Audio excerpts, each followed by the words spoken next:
Bonjour à toutes et à tous, c'est Nathalie pour la vidéo du dimanche. Donc aujourd'hui, je voulais vous parler de l'acceptation, la peur de la maladie. Je ne sais pas si vous la voyez, je suis avec ma chienne, elle veut absolument passer sur la vidéo aujourd'hui. Alors si vous la voyez, vous étonnez pas. Donc la peur de maladie, la peur de cette maladie comme de toutes les autres, elle est tout à fait légitime puisqu'on a forcément peur de l'inconnu, on ne sait pas vers quoi on va.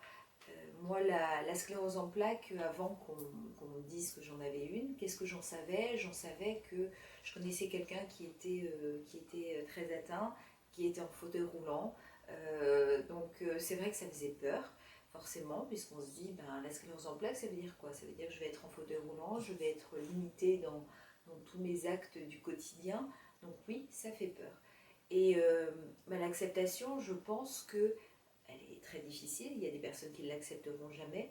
Euh, je pense qu'on ne peut jamais l'accepter à 100% de toute façon, puisque comment accepter qui est, comment on peut le nommer, quelque chose d'étranger qui vienne s'immiscer dans son corps sans qu'on ait rien demandé. L'acceptation totale, elle est à mon avis difficile, voire impossible. Par contre, on peut essayer de faire en sorte que on vive le mieux possible avec elle, voilà, avec cette colocataire indésirable, comme je le dis souvent.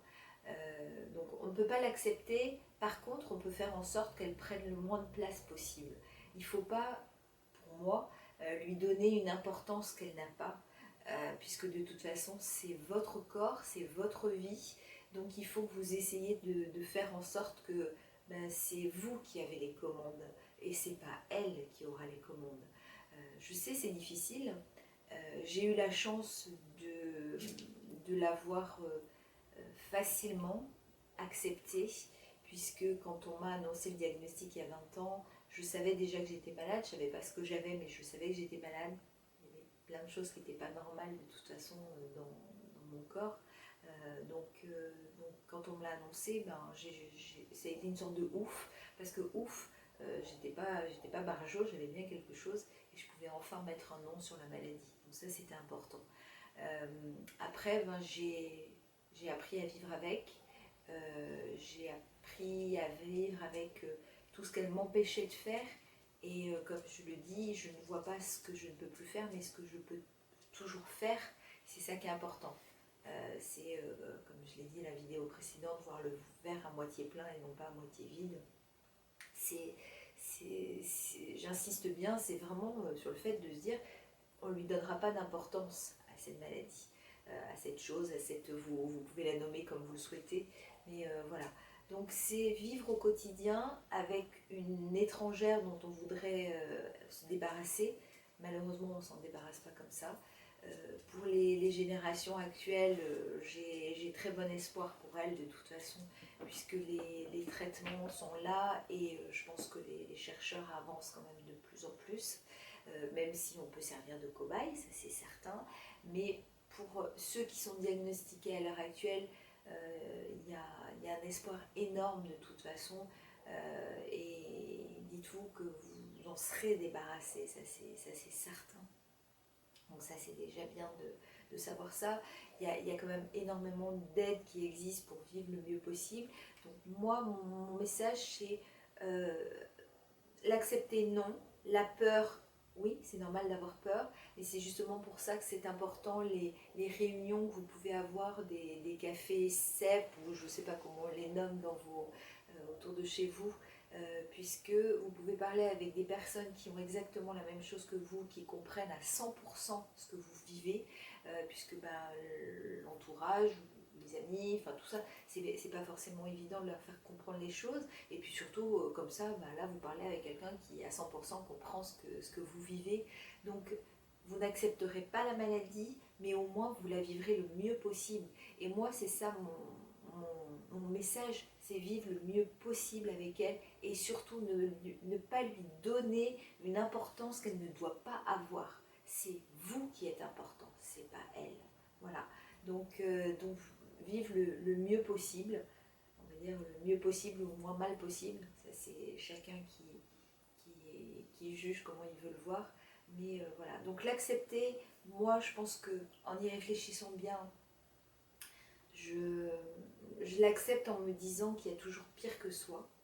Ça peut paraître, mais je pense en particulier aux enfants qui sont malades dès la naissance ou tout petits. Et ça, oui, ça me fait mal au cœur pour eux. Vous voyez, je suis émue. Donc voilà, c'est toujours, voilà, je vois, voilà, ce qu'il y a pire que soi.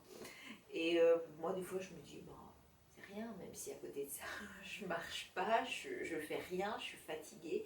Là, j'ai commencé un nouveau traitement, je dois dormir, je sais pas, 14 heures sur 24 au moins. Enfin, je suis complètement... là, ce matin, j'avais du mal à me lever, et ben, je me suis dit non, il faut que tu te bouges, quoi. Voilà, donc je me suis encore foutu un coup de pied aux fesses, il n'y a pas d'autre mot, en me disant, ben non, tu as plein de choses à faire et il va falloir que tu essayes de les faire. Alors, on verra à la fin de la journée si j'ai fait tout ce que je voulais faire, mais c'est mon objectif de la journée. C'est faire plein de choses, pas forcément compliqué, hein, mais faire plein de choses et puis pour montrer que c'est moi qui ai le dessus et c'est pas elle. Donc je ne l'accepte pas au sens j'accepte d'avoir une maladie, ah youpi, tiens, viens, je prends et tout, mais je veux montrer à elle, à moi, aux autres, que c'est moi qui ai le dessus et qui aurai toujours le dessus de toute façon.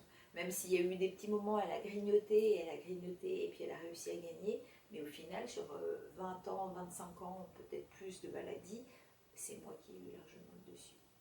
Donc que vous ayez peur, c'est normal, c'est pour ça qu'il faut en parler. Ne lisez pas tout ce que vous lisez à droite et à gauche parce que ça fait peur. Et moi, je pense qu'il y a des gens qui ont plus peur parce qu'ils lisent certaines choses. Et mon Dieu, c'est horrible, mais c'est valable pour la sclérose en plaques, hein, mais c'est valable pour certains cancers, enfin pour tous les cancers, c'est valable pour tout. Voilà, ça fait peur. Des fois, on lit certaines choses, donc non, arrêtez, voyez les choses positives.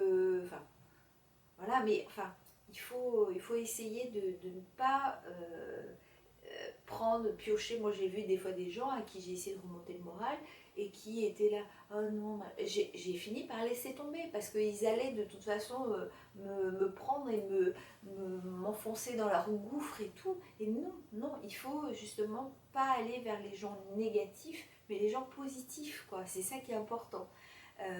Voilà.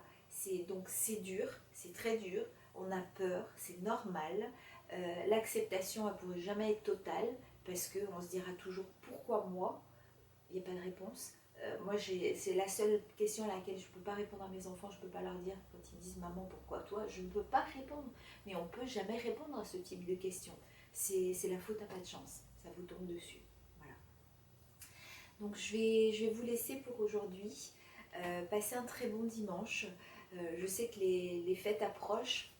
Vous avez mon sapin que j'ai daigné faire hier. Enfin, c'est mon fils qui l'a fait. Je sais que c'est pas évident pour ceux qui sont tout seuls. On en reparlera la semaine prochaine de toute façon. Je vous fais plein de gros bisous.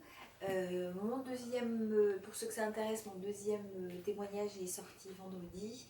Ça s'appelle 20 ans après, toujours sclérosé. Vous pouvez le trouver sur le site d'Edilivre, le site de l'éditeur. Pour l'instant, il n'est que sur Edilivre. Vous l'avez aussi en téléchargement parce que je sais qu'il y en a beaucoup qui ont plus de mal à lire des livres, donc en téléchargement. Voilà, si ça vous intéresse. Je vous fais plein de gros bisous. Sylvie, je te souhaite un bon anniversaire, quelques jours en retard. Plein de gros bisous. Marcel, je pense très fort à toi. Et puis à mercredi.